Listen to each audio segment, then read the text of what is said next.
Di balik segala pembahasan soal kebangkitan United di bawah Erik ten Hag, ada kecenderungan bahwa klub cuma lakukan tambal sulam ala kadarnya.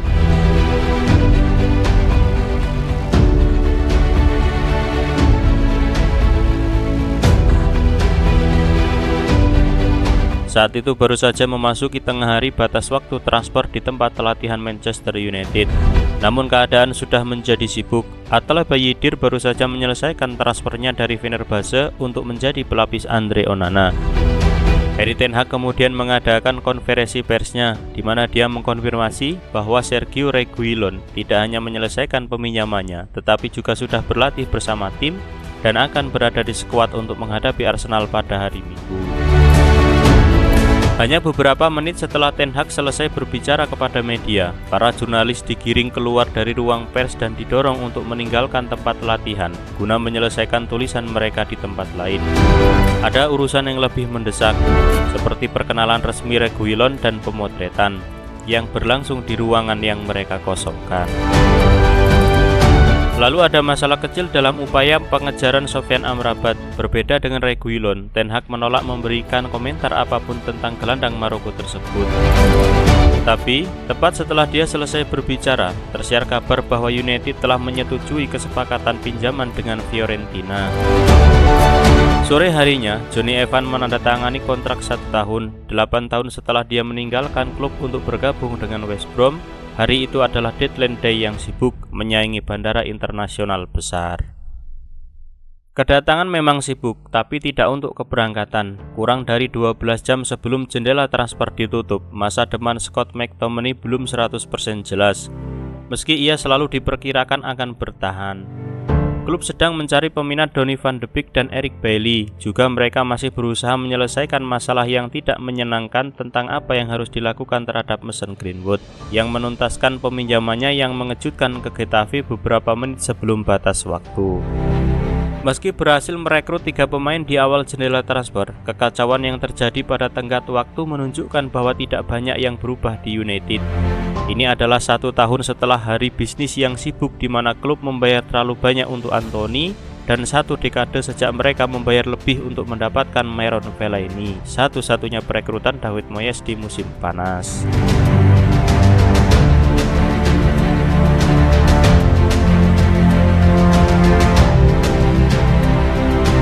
Berita bahwa United ingin merekrut Amrabat tersiar sehari setelah final Piala FA 2022-2023. Namun hampir 3 bulan kemudian, belum ada yang disepakati dengan Fiorentina. Ini semua adalah tentang perencanaan yang buruk.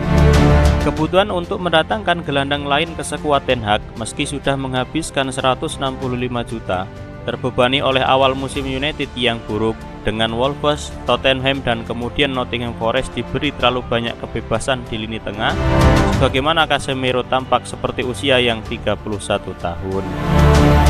United memang punya alasan bagus atas keterlambatan perekrutan Amrabat.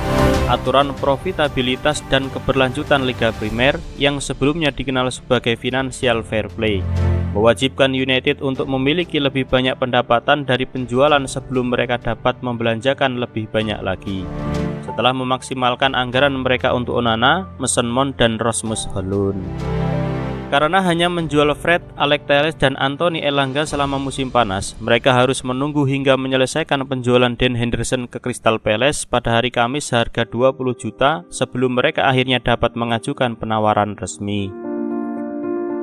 Dibantu oleh kesediaan Amrabat untuk menunggu United, mereka berhasil mencapai kesepakatan yang sangat masuk akal dengan Fiorentina. Tapi sayang sekali mereka terlambat, dan ini akan membutuhkan waktu sebelum si pemain baru untuk bisa menyatu dengan rekan satu timnya dan memulihkan kebugaran setelah tidak bermain 1 pertandingan pun sejak musim lalu.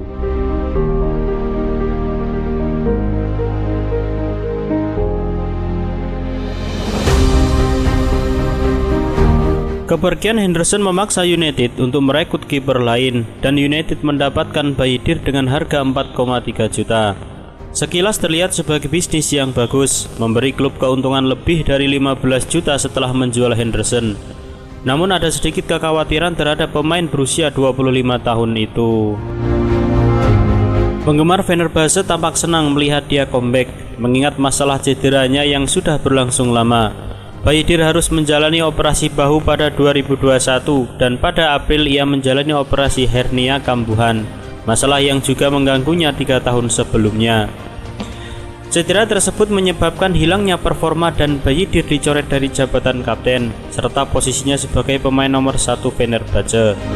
Pemain internasional Turki itu sepertinya tidak akan banyak bermain dalam waktu dekat, namun ia mungkin akan dipanggil untuk bermain selama sekitar 1 bulan pada bulan Januari mendatang jika Kamerun lolos ke Piala Afrika setelah Onana dipanggil kembali ke skuad. Jadi United sebaiknya berharap masalah cederanya tidak muncul kembali.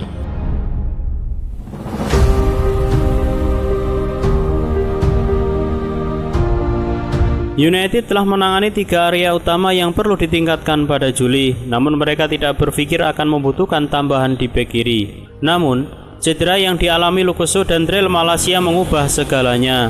Dan setelah penampilan buruk Diego Dalot dalam kemenangan 3-2 atas Nottingham Forest, United kesulitan mendapatkan bek kiri. Tidak mengherankan mengingat sifat darurat ini, mereka menjadi panik. Pertama, mereka coba mengejar Marc Cucurella yang dinilai flop menyusul kepindahannya ke Chelsea senilai 62 juta dari Brighton dan dijadikan kambing hitam untuk musim buruk The Blues.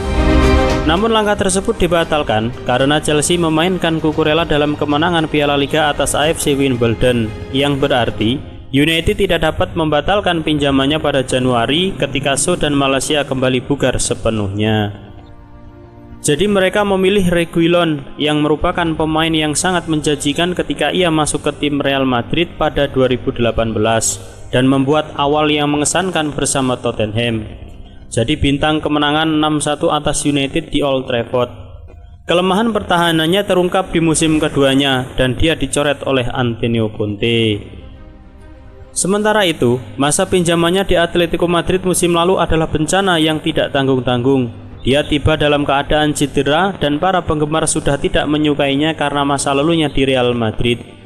Diego Simeone juga tidak terlalu menyukainya, memberinya hanya 2 kali menjadi starter di La Liga sepanjang musim.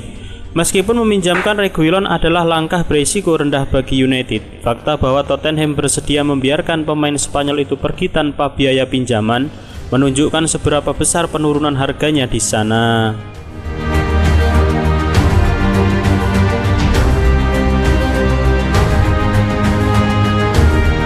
Fakta bahwa United harus menunggu lama untuk merekrut Amrabat karena pendapatan transfer yang sedikit menggarisbawahi betapa sedikitnya permintaan terhadap pemain yang ingin mereka jual. Pada awal musim panas, sekitar 11 pemain masuk daftar jual dengan harga pantas, termasuk Anthony Martial, Jadon Sancho, Harry Maguire, Scott McTominay, dan Donny van de Beek. United menerima tawaran 30 juta dari West Ham untuk Maguire, namun bek tersebut tidak ingin pergi dengan gaji yang lebih rendah. Sementara mereka menolak tawaran 30 juta untuk McTominay, menuntut setidaknya 40 juta untuk pemain Skotlandia itu. United hanya berhasil mendapatkan bayaran untuk Elanga, Fred, Henderson, dan Telles dengan nilai 47 juta.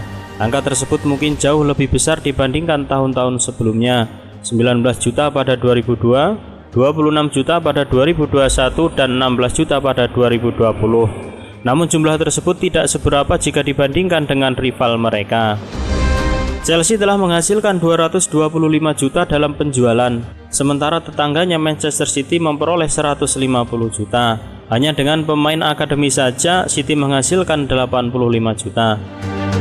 Arsenal dan Liverpool hanya mengumpulkan sedikit lebih banyak dari United, masing-masing 56 juta dan 51 juta. United telah dihukum oleh UEFA karena pelanggaran finansial fair play musim panas ini dan harus berhati-hati. Dan jika mereka ingin bersaing dengan tim papan atas lainnya di liga pada bursa transfer, mereka harus lebih efisien dalam hal perpindahan pemain.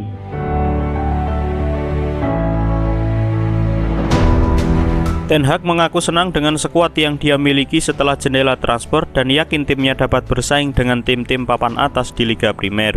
Meski menolak untuk menjawab pertanyaan apakah timnya adalah penantang gelar. Saya pikir kami telah melakukan bisnis dengan baik, kami telah membangun skuad yang kuat dan kami siap untuk bertarung, kata sang manajer di sesi konferensi pers. Jadwalnya sangat padat, jadi kami butuh jumlah tapi juga kualitas, dan saya pikir dengan skuad ini kami punya pemain yang memiliki kedalaman dan kualitas. Namun masih ada perasaan bahwa 1 tahun setelah masa jabatannya, United tetap saja mengambil pendekatan yang tidak tepat di pasar dan beroperasi dengan rasa panik. Jendela transfer dimulai dengan klub mengambil keputusan kejam terhadap David De Gea dan dengan ambisi besar untuk mengontrak Harry Kane dan Victor Osimhen. Itu ditutup dengan United yang telah melakukan banyak hal namun belum meningkatkan skuad mereka secara signifikan.